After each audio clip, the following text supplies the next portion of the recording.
the Honorable Deputy Speaker Fred Castro is recognized.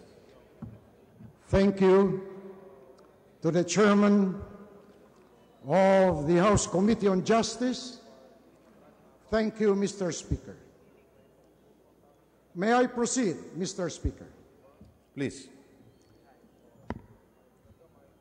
Pinagpipitagang Speaker ng Kapulungan ng mga kinatawan ng Republika ng Pilipinas, mga pinagpipitagang kasapi ng kapulungan ng mga kinatawan ng Republika ng Pilipinas, mga panauhin at mga mamamayang Pilipino, personal na naririto o sa pamamagitan ng media o ng mga maliliit na kasangkapang pang-telekomunikasyon, ay mistulang mga saksi sa mga nagaganap na deliberasyon sa pagtalakay sa bulwagang ito ng isang panukalang batas na ang kahalagahan sa buhay ng kasalukuyan at mga susunod na henerasyon ng mga Pilipino ay hindi maaring baliwalain o ipagkibit balikat lamang. Isang maganda, matiwasay, trangkilo at mapagmahal na hapon po sa inyong lahat. Ang panukalang batas na aking tinutukoy kung maisa sa batas ay magiging isang tanglaw na ilaw o patnubay sa pang-araw-araw na pamumuhay at relasyon ng bawat Pilipino sa isa't isa, o sa mga dayuhan man na maninirahan o bibisita sa bansang Pilipinas. Ito ay parang isang anino na nakabuntot o kaya naman ay isang moral na kumpas na nakatatak sa isipan na magpapaalala sa bawat nilalang sa bansang Pilipinas na huwag ipagkanulo o magtaksil sa bayan. Huwag gawin ang pangdarambong sa karagatan na may kalakip na panghuhuli ng sasakyang pandagat sa pamamagitan ng pagsalakay o pagpaputok dito. Iwan ang mga biktima na walang paraan upang sila ay makaligtas sa dagat o kaya naman ang naganap na krimen ay may halong pagpatay o pagpaslang, pananakit o panggagahasa. Bilang isang pinuno ng serbisyo publiko na pinagkakatiwalaan sa pagpapatupad ng batas, huwag mong iwasan ang pag-aresto o kaya naman ay usigin ang nagkamali o nagkasala ng isang krimen na ang kaparusahan ay habang buhay na pagkabilanggo o kaya ay parusang kamatayan sa kadahilanan ng alok, regalo, handog o kaya naman ay humingi o magdikta na mabigyan ng regalo o handog. Huwag mong patayin ang iyong ama. Huwag mong patayin ang iyong anak. Huwag mong patayin ang miyembro ng iyong pamilya, lehitimo o o hiliti mo. Huwag kang pumatay. Huwag kang pumatay ng sanggol, lalong-lalo na kung ito ay kulang sa 3 araw. Huwag kang manggahasa. Huwag kang magkidnap o magdukot o kaya naman ay magdetine ng iligal. Huwag kang mangulimbat o manloob. Iwasan ang pandarambong. Huwag kang magnakaw ng sasakyan at haluan ito ng pagpatay o panggagahasa. Huwag kang manunog o kaya naman ay isagawa ang isang krimen na nasa sakop o tinaguriang kilabot, kasuklam-suklam o karumal-dumal kapareho ng mga krimen na resulta o ginagamit na pamamaraan sa pagsagwa ng mga krimen na may kaugnayan sa ipinagbabawal na droga. Bago ko po ipagpatuloy ang aking pananalumpati bilang isa sa mayakda ng panukalang batas na ating tinatalakay ngayon sa bulwagang ito ng tahanan ng mga mamamayang Pilipino, ibig ko pong ipaabot sa kaalaman ng lahat na bagot ko tinanggap ang hamon o panawagan na tugunan ang ungol ng panahon, mamamayan, kaganapan at pangangailangan na isulong ang nasabing panukalang batas, isang paulit-ulit at taimtim na pagsusuri at paghalukay ng aking budhi ang aking isinagawa. Kasama dito ang walang patid na pagsusuri ng kasalukuyang sitwasyon ng ating lipunan at walang kurap mata na pagtunghay sa anyo at pamamaraan ng mga krimen na nagaganap at ating nasaksihan sa pang-araw-araw na pamumuhay upang marating ang isang tamang sagot sa katanungan na kung dapat at kinakailangang ibalik ang kaparusahang kamatayan laban sa mga salot na kriminal na sangkot, may kinalaman o kaya ay may kaugnayan sa kilabot, kasuklam-suklam o karumal-dumal na mga krimen na dati nang pinaparusahan ng panghabang buhay na pagkakulong o kamatayan sa ilalim ng batas ng Republika bilang 7,959 na pinamagatang an act to impose death penalty on certain heinous crimes, amending for that purpose the revised penal laws as amended, other special penal laws, and for other purpose. Sadyang mabigat, nakakapigil hininga at nakapaninindig ng balahibo ang sumuri ng budhi, lalong-lalo na kung ang nakataya ay buhay ng kapwa.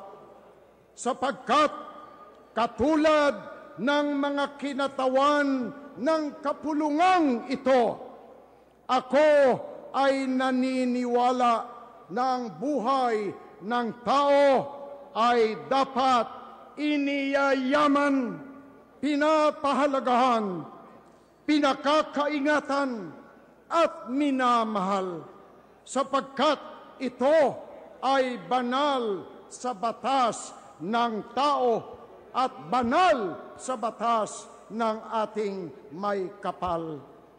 Sa pamamagitan ng isang malalim, makatotohanan at mapagsuri na pananaliksik ng budhi, pag-aaral, pakikiramdam at pagmamasid sa tunay na buhay na mga kaganapan sa ating kasalukuyang lipunan, na pag-alaman ko na agaran ay madaling lansagin sa pamamagitan ng tama, makatotohanan at balido na katwiran ang anumang pagsalungat, paniniwala o paninindigan laban sa iminimungkahi na ibalik ang kaparusahang kamatayan. Sa aking pong hangarin na mahimok ang lahat o ang karamihan ng aking mga kasamahan na ayunan at suportahan ang panukalang batas na ibalik ang kaparusahang kamatayan, kahit na sa aking pagtanggap ng hamon ng panahon at pangangailangan ng mamamayan at bayan na ibalik ang kaparusahang kamatayan ay maaring ikapuot o ikamuhi ng mga tumututol o tumutuligsa sa panukalang ito. Hindi ko po paghihimasukan ang batas ng pananampalataya sa ating mahal na may kapal o batas ng simbahan. Sa kabilang dako, inaanyayahan ko ang aking mga ipinagpipitagang mga kasamahan sa mababang kapulungan na ibaling ang kanilang pansin o pagtuon sa ating saligang batas. At mga naging pasya ng ating kataas-taasang hukuman sa pagpataw ng kaparusahang kamatayan. At dito ay matutuklasan po natin na alinsunod sa nilalaman ng ating saligang batas, walang ni katiting na duda o pag-aalinlangan na ang kaparusahang kamatayan ay maaring ipataw sa mga sangkot may kinalaman o may kaugnayan sa mga kakilakilabot, kasuklam-suklam at karumal-dumal na krimen sa pamamagitan ng isang batas na pinag-aralan, sinuri, inaprubahan at pinagtibay ng Kongreso at Pangulo ng Republika ng Pilipinas. Ayon sa unang talata ng Artikulo 3, Seksyon 19 ng ating 1987 saligang batas, walang kasing linaw na ipinahayag ang sumusunod. Hindi dapat ipataw ang malabis na multa, ni ilapat ang malupit, imbi o di makataong parusa o ang parusang kamatayan, matangi kung matadhana ng ang Kongreso ng parusang kamatayan sa mga kadahilanang bunsod sa mga buktot na krimen.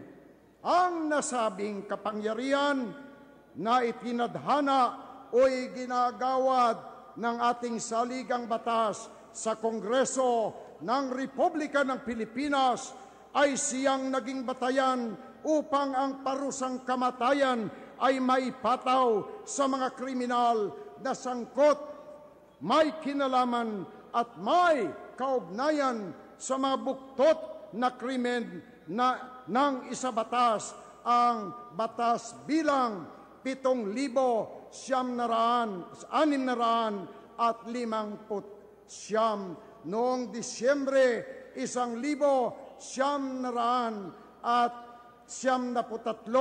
at ipinatupad sa pamamagitan ng lethal injection, alinsunod sa batas bilang 8,177.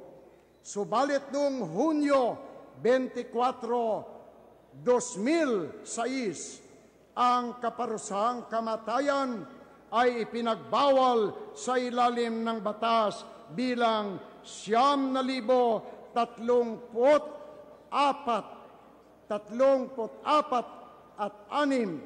Sa kasalukuyan, ang panukalang batas na saklaw ng House Bill bilang 4,077 ay nagmumungkahi na ibalik ang parusang kamatayan laban sa mga buktot na krimen.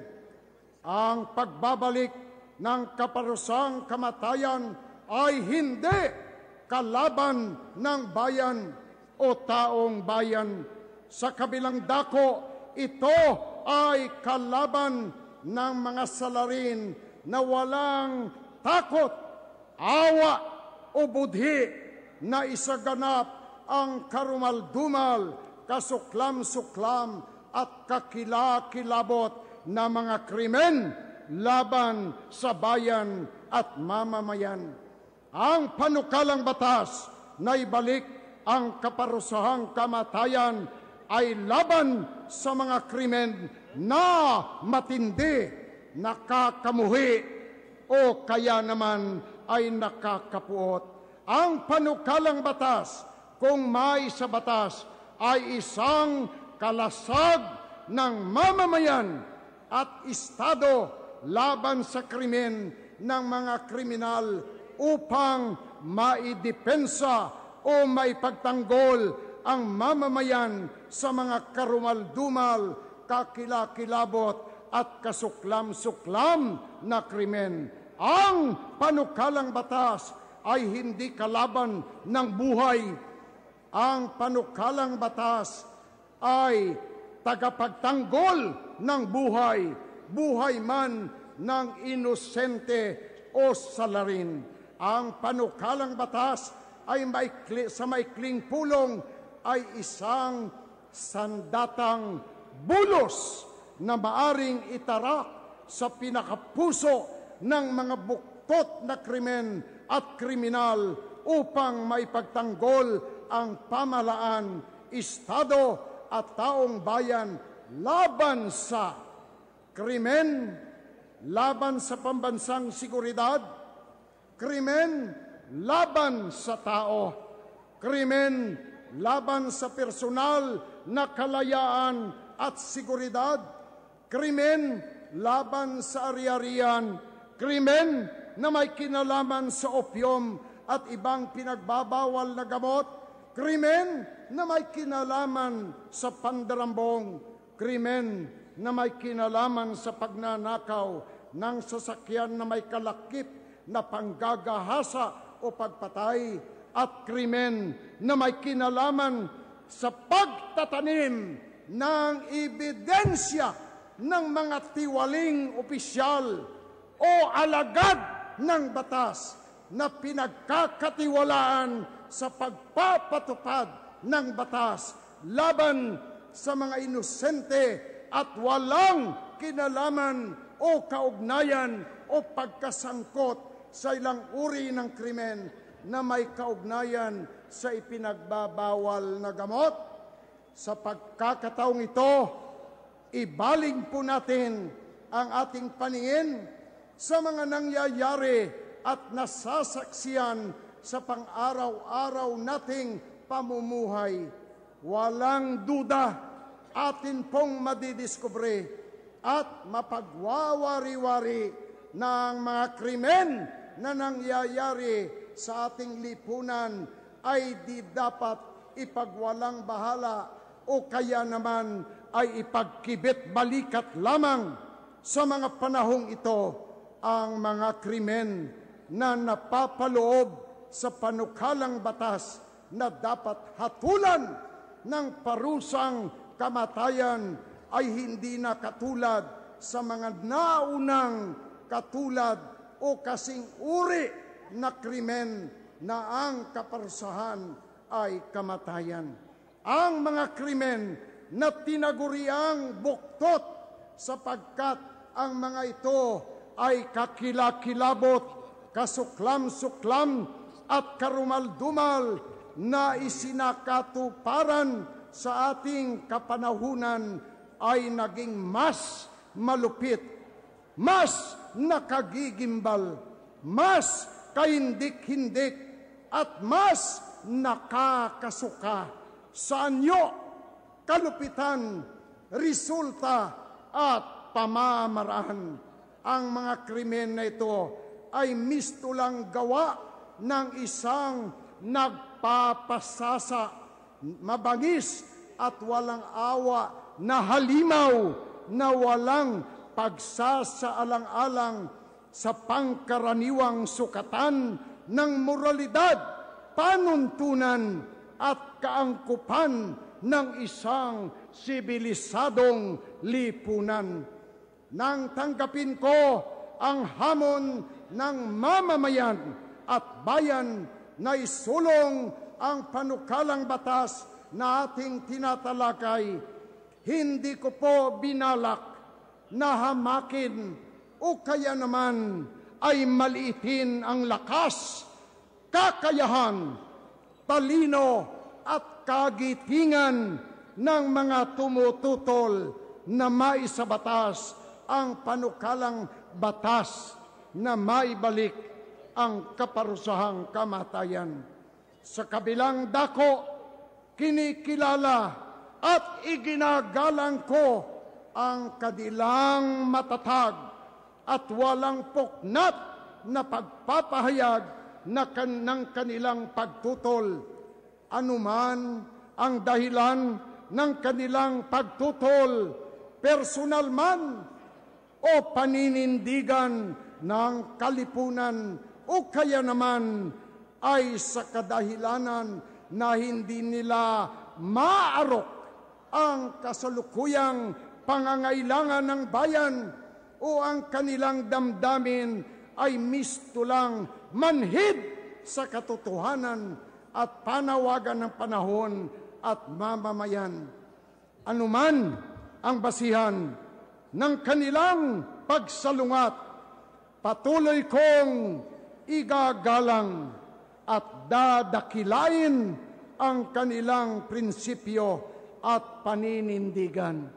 Subalit, kung wala ang kaparusahang kamatayan, ano ang angkop, tumpak, nababagay at nararapat na kaparusahan sa krimen katulad ng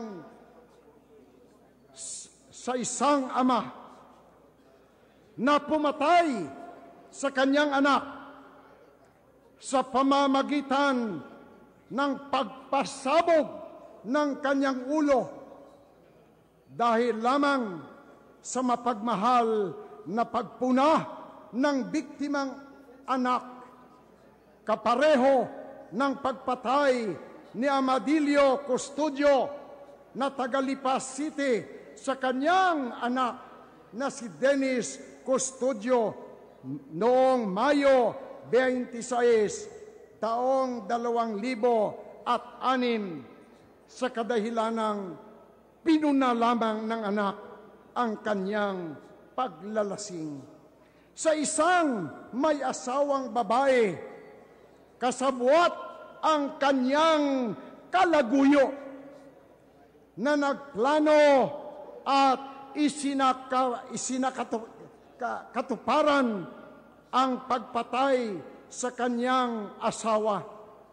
Na ayon sa pagsisiyasat ay nagbayad ang magkalaguyo sa isang pulis upang isagawa ang pagpatay noong madaling araw ng Hunyo 12, taong 2014 sa Quezon City, habang ito ay nakasakay sa isang tow truck sa pamamagitan ng 2 salarin na nakasakay sa isang motorsiklo, kapareho ng nangyari sa pagpatay sa ating hinahangaan na si Enzo Pastor, isang mangangarera ng sasakyan na nagbigay karangalan sa bansang Pilipinas at mga mamamayang Pilipino. Sa mga masasamang loob na kumidnap at pumatay ng mga dayuhan, katulad sa ginawa ng grupong Abu Sayyaf sa pamimirata at pagharang sa yate ng mag-asawang Aliman na sina Jürgen Kantner at Sabine Mers, at walang awa na pinatay ang huli at pagtangay kay Jürgen Kantner habang ang yate nila ay nasa kalagitnaan ng karagatan ng Sabah, Malaysia noong Nobyembre 5, 2016. Sa mga pirata na umatake ng sasakyang pangisda, katulad sa nangyari noong Enero 2017, nang harangin ang isang sasakyan sa pangingisda malapit sa isla Siromon at Zamboanga, at walang awa at kalaban-laban na patayin ang 8 mangingisda na lulan nito. Sa isang salarin na humalay sa isang batang babae sa harap ng kanyang ina na nakaratay at paralisado, sanhi sa atake ng alta presyon, katulad na lamang sa panggagahasa na isinagwa ni Estefanio Marlon sa isang 3 taong gulang na batang babae sa harap ng kanyang inang kinakasama na si Lima Malayaat sa bayan ng Camarines Sur, na naging sanhi ng pagkamatay ng biktima dahil sa pinsalang tinamo. Sa isang lalaki, humalay at sumaksak ng kanyang biktima, katulad ng ginawa ni Jerry Macaraig na humalay at 2 beses na sinaksak ang 11 taong gulang na batang babae sa Magalden, Pangasinan. Sa isang magnanakaw, serial rapist at mamamatay tao na nambiktima ng mga kababaihan, kapareho ng kaso ng agaw ng taxi, pupulot ng pasahero na mga babae na kadalasan ay mga nagtatrabaho sa call center, pagkatapos pagnakawan ay manggagahasa, katulad ni Nitro Izon ng San Miguel, Bulacan, na bumiktima ng 5 babaeng pasahero at ginasa ang isa sa magkakaibang panahon sa Makati at Manila. Siya rin ang tinuturong pumatay kay Teng Santa Romana Gamboa, maliban sa mga nauna niyang 3 kaso ng pamamatay at 3 kaso ng panggagahasa. Sa isang lalaking humalay sa kanyang biktima at brutal na pinatay, katulad ng kaso umano'y durugistang sospek na si Alden de Los Angeles, na sospek sa pangahalay at pagpatay sa isang estudyante ng tourism na si Mitzi Joy Ba Lunsay nito lamang Enero anyo 2017, at matapos halayin ng sospek ang kanyang biktima ay pinaghihiwa nito ang katawan, ay inilagay sa kahon at inabandona sa bayan ng Tansa, Cavite. Sa tulong-tulong at papalit-palit na panggagahasa noong 2014 sa Paco, Manila, ng isang 7 taong bata na si Myla Rosales, ng 3 suspek na sila Norman de Leon, Joshua de Leon at Romulo Marquez, bago nila ito saksakin hanggang sa mamatay. Sa magkalaguyong ng gagahasa, pumapatay.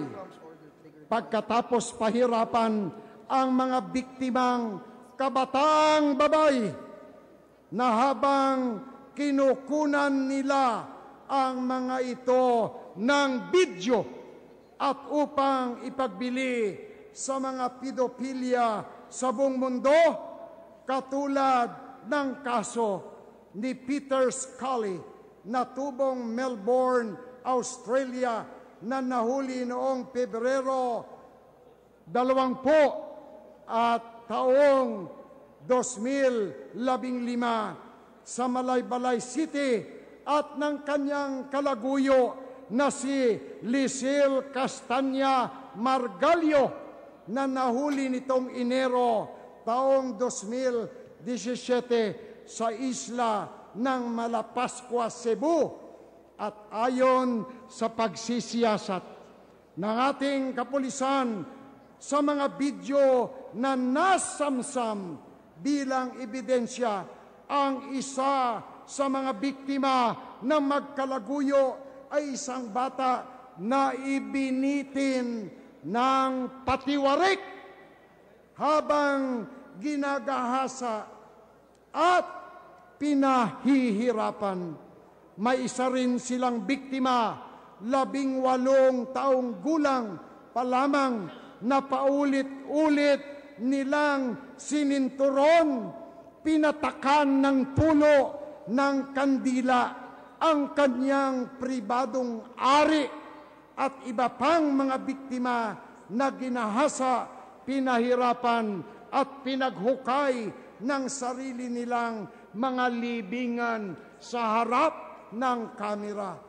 Sa mga alagad ng batas na nakuhaan ng video ng CCTV na nagtanim ng ebidensya sa pamamagitan ng paglagay ng mga ipinagbabawal na droga sa loob ng mesa ng mga empleyado ng isang opisina na ni-raid noong Oktubre taong 2016 sa isang sospek na gumahasa ng 5 taong gulang na batang babae at pinatay sa pamamagitan ng paulit-ulit na paghataw, katulad ng kaso ni Jojo Lovino ng Daraga, Albay. Sa mga sospek ng isang madugong masaker na kumitil ng buhay ng humigit kumulang 98 katao, kabilang na ang 34 na mamamahayag na nangyari sa Maguindanao noong Nobyembre taong 2000 nang harangin ng mga higit kumulang 100 na armadong katao ang kumboy ng dating Buluan Vice Mayor Toto Mangudadato na ngayon ay gobernador ng Maguindanao para pigilan na magpatala ng kanyang sertipiko ng kandidatura. Sa pumatay sa isang babae at isilid ito sa drum, sinimento at inihulog sa ilog ng Nabotas. Kagaya lamang sa nangyari kay Ruby Rose Jimenez noong taong 2007. Sa suspect na pumugot sa ulo ng isang babae at itapon ito sa Kalayaan Avenue sa Makati noong Enero taong 2017. Sa mga walang awang pumatay sa isang van driver na si Jovel Lulu na ang bangkay ng bugbog na sarado ay nakatali at natagpuan sa bayan ng Manawag, Pangasinan.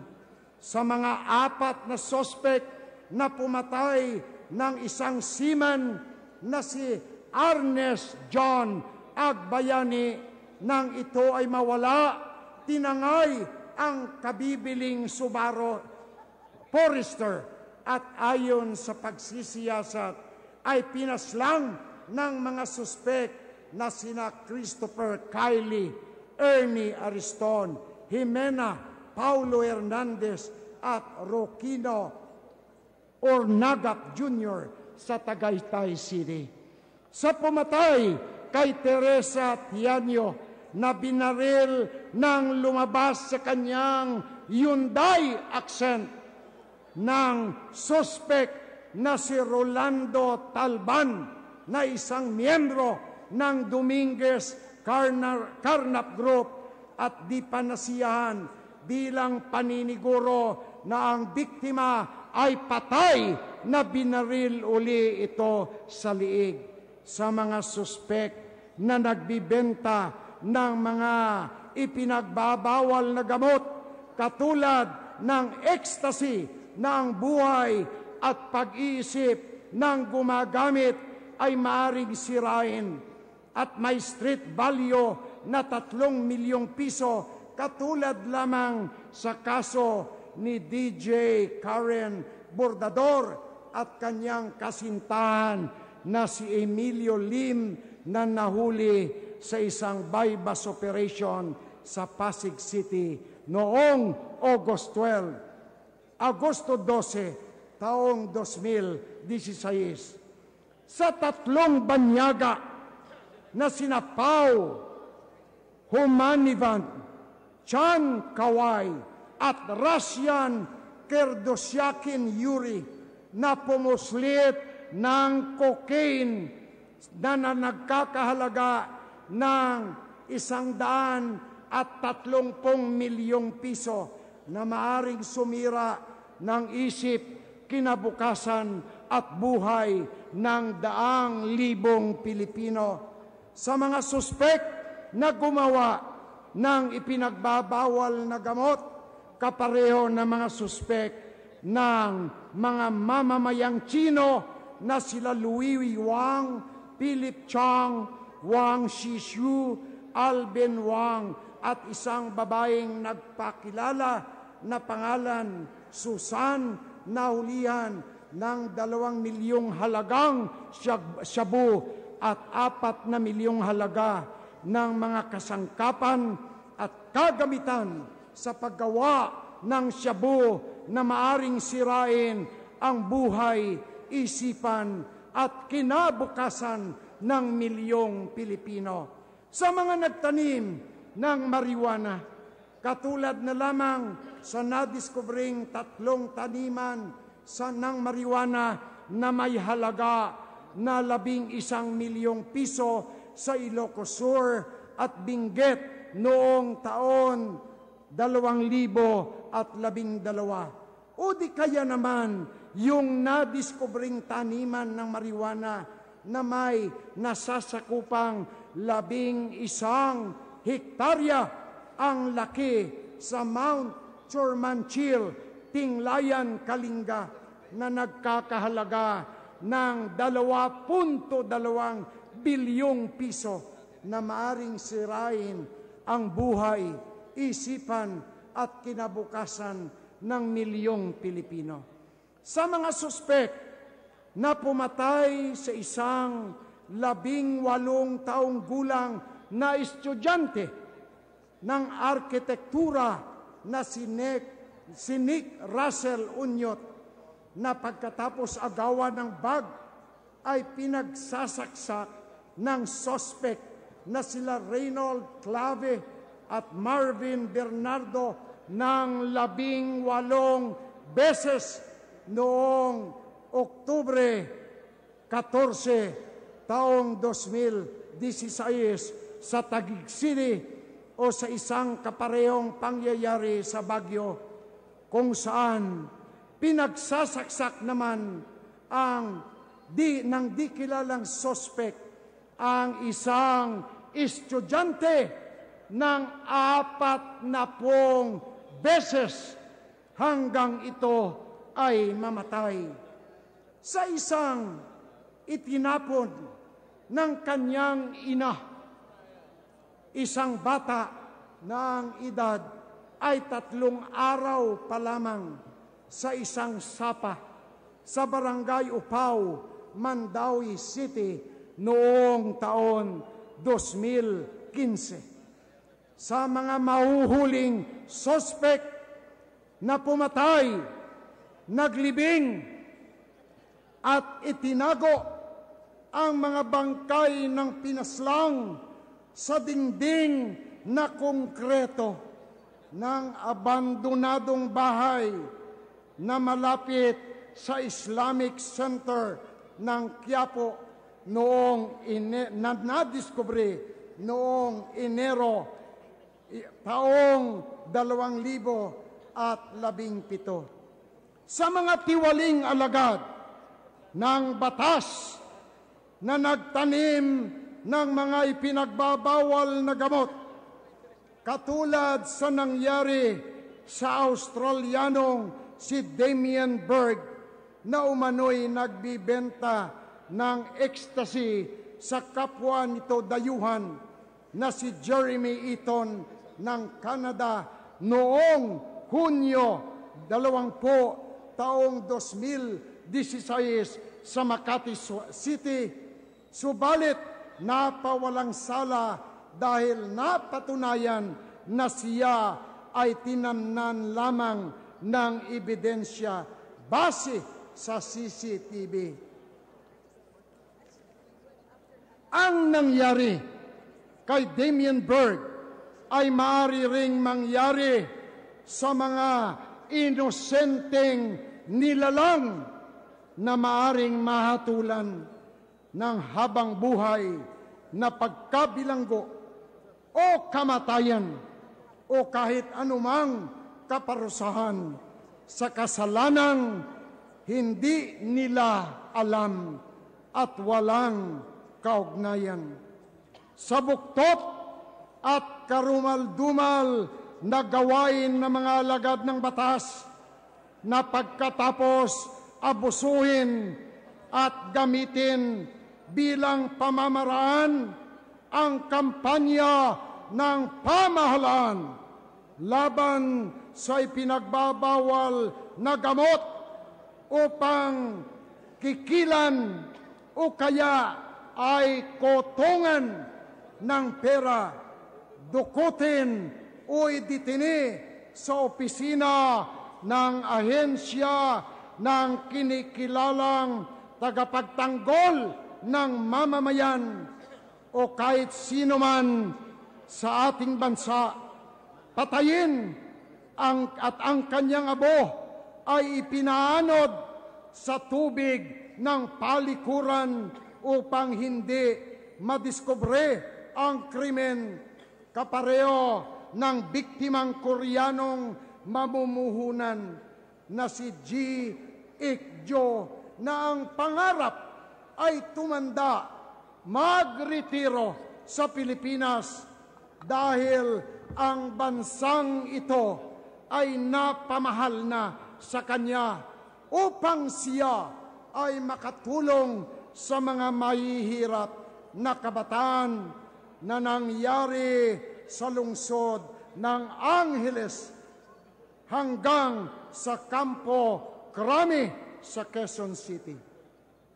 Kung wala ang kaparusahang kamatayan, pababayaan na lang ba natin na ilagay ng mga biktima o ng kanilang mga kamag-anak o kaya sa kamay ng mga bihilantes ang paghusga o ang pagpapasya ng pamamaraan upang singilin ang mga salarin sa kanilang krimen upang makamit ang tamang katarungan. Kung wala ang kaparusahang kamatayan, hahayaan ba natin na pagpiestahan ng mga salot na kriminal ang ating bayan, magpasasa sa paglabag ng ating batas at kaayusan na walang pakundangan at kinakatakutan, bugbugin at bulabugin ang kapayapaan at tahimik at matiwasay na pamumuhay ng taong bayan. Kung wala ang kaparusahang kamatayan at ang mga kaparusahang ipinapataw sa mga krimen ay hindi angkop at tugma sa bigat ng kanilang pagkakasala, papaano natin maipaliliwanag sa taong bayan o sa mga biktima ng ating Estado o ang ating pamahalaan ay walang kakayahan na parusahan ng tama? Dapat at nararapat ang mga buktot na krimen na nangyayari sa ating lipunan upang maipadala ang tama at angkop na katarungan. Sa pagkakataon na ito, maliwanag ang aking alaala, ang aking naging gabay sa pagsuri ng aking budhi, ang isang matibay na paninindigan ni Santo Agustin na mababasa sa Aklat ng Lungsod ng Diyos, Aklat 1, pahina 21, na walang katiting na pagdududa sa na nagsabi ng mga sumusunod. May mga katiwalasan o pagbukod na ginamit ang banal na kapangyarihan sa kanyang batas, na ang tao ay hindi maaring patayin. Ang katiwalasan o pagbukod na ito ay dalawang uri, na ang pinatutuhanan ng batas ng pangkalahatan o kaya naman ay sa pamamagitan ng espesyal na pagtalaga sa isang nilalang. At sa parte ng huli, kung sino man ang pinagkatiwalaan ng kapangyarihan at kung sino man ang ipinagbilinan ng espadang gagamitin ay walang pananagutan sa kamatayan na kanyang ibibigay. At gayon paman ang mga nakikipagdigmaan bilang pagsunod sa banal na kautusan o ayon sa kanyang batas ay kumakatawan sa kanilang pagkatao. Ang katarungang pampubliko o kaya ang katarungan ng pamahalaan at sa ganitong kakayahan na isinagwa ang kamatayan ng buktot o tampalasang nilalang. At ang taong ito sa anumang pamamaraan ay hindi lumabag sa kautusan. Huwag kang pumatay. Naalala ko rin ang dagdag na ipinahayag ni Santo Agustin na ang parusang kamatayan ay nagtatanggal sa mga nakararanas ng patuloy na pagkakasala kung ang buhay nila ay magpapatuloy. Sa pagkakataong ito, ibaling natin ang ating pagdinig sa walang takot na pahayag ng isang pinakikinggan at iginagalang na dalubhasa sa batas, teolohiya at filosofiya na si Santo Tomas ng Aquinas na nagpahayag ng sumusunod. Kaya't kung ang isang tao ay maging mapanganib at nakakahawa sa komunidad sa kadahilanan ng ilang mga kasalanan, kapuri-puri at kalamangan na siya ay mamatay upang pangalagaan ang kapakanan ng lahat. At bilang dagdag, sinabi niya na maipapahintulot ang patayin ang isang kriminal kung ito ay kinakailangan para sa kapakanan ng buong komunidad. Gayon paman, ang karapatang ito ay kabilang lamang para sa isang ipinagkatiwalaan sa pag-aalaga ng buong komunidad, katulad ng isang doktor na maaring putulin ang isang nakakahawang paa dahil siya ay pinagkatiwalaan sa pag-aalaga ng kalusugan ng buong katawan. Sa kabilang banda, walang takot na ipinahayag ni San Pablo ang mga sumusunod. Kung ako nga'y isang makasalanan at nakagawa ng anumang bagay na karapat-dapat na ako ay mamatay, hindi ko hinahanap ang makatakas sa kamatayan. Ang nasambit na pahayag ay nasundan ng kaparehong pahayag ng isang alagad ng simbahan na si Papa Pius XIII na nagsasabing sa kaso ng parusang kamatayan, ang Estado ay hindi nagtatapon ng karapatan ng individual na mabuhay.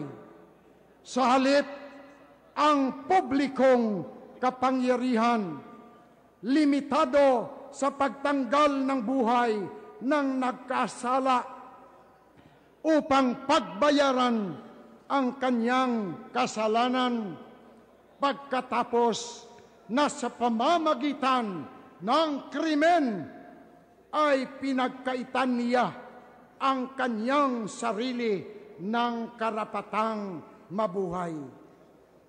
At bilang panghuling punto, naalaala ko rin ang pahayag na mababasa sa katikismo ng Konseho ng Trent na binuo sa ilalim ng pangangasiwa ni San Carlos Borromeo ng mga sumusunod. Malayo sa pagiging kasalanan na di pagsunod sa kautosang huwag kang pumatay. Kung ang dahilan sa pagpatay ay ang pagsunod dito, ang layunin ng batas ay ipagtanggol o pangalagaan at mapaunlad ang buhay ng tao. Ang kadahilanan o hangad na ito ay nakakamit kung ang lihimong kapangyarihan ng Estado ay ipinatutupad sa pamamagitan ng pagkitil ng buhay ng may kasalanan na kumitil ng mga inosenteng buhay. Ipinagpipitagan kong Speaker ng mga kinatawan ng mababang kapulungan ng Kongreso ng Republika ng Pilipinas sa aking mga ipinagpipitagang kasamahan at kasapi ng mababang kapulungan ng Kongreso ng Pilipinas, sa mga saksi sa araw na ito, sa pangbungad na pagtalakay ng panukalang batas. Sa inyo pong lahat ay pinaabot ko ang aking paggalang at pasasalamat sapagkat sa inyong presensya ngayong araw ay magkakaroon kayo ng pagkakataon na ipagmuni-muni sa inyong budhi kung ano ang pangangailangan ng ating bayan at mapakinggan ang ungol ng taong bayan at ng katarungan. Maraming salamat po sa inyong lahat. Mr. Speaker.